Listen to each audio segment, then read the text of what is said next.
Islamabad high court के 6 जजेस के ख़त पर खुद नोटिस के सुप्रीम कोर्ट ने पहली समाअत का तहरीरी हुक्मनामा जारी कर दिया।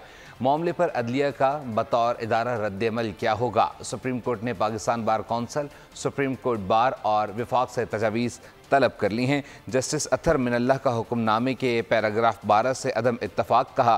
पैराग्राफ 1 से 12 तक से इत्तफाक के लिए खुद को कायल नहीं कर सका। वज़ीर आज़म को तलब किया जा सकता है या नहीं, इस सवाल पर फुल कोर्ट ने अभी गौर करना है।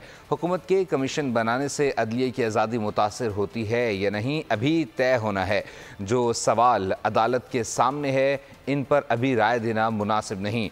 हाई कोर्ट जजेस का ख़त बताना है और वो हर मुतल्लिका फ़ोरम पर मामला उठाते रहे।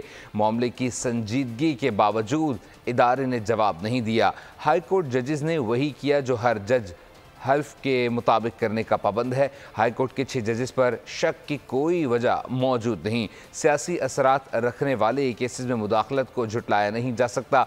जुल्फ़िकार अली भुट्टो रेफरेंस में अदालत खुद ये मान चुकी है। मुदाखलत किस हद तक है ये दिखाने के लिए अज़हर खान केस काफ़ी है।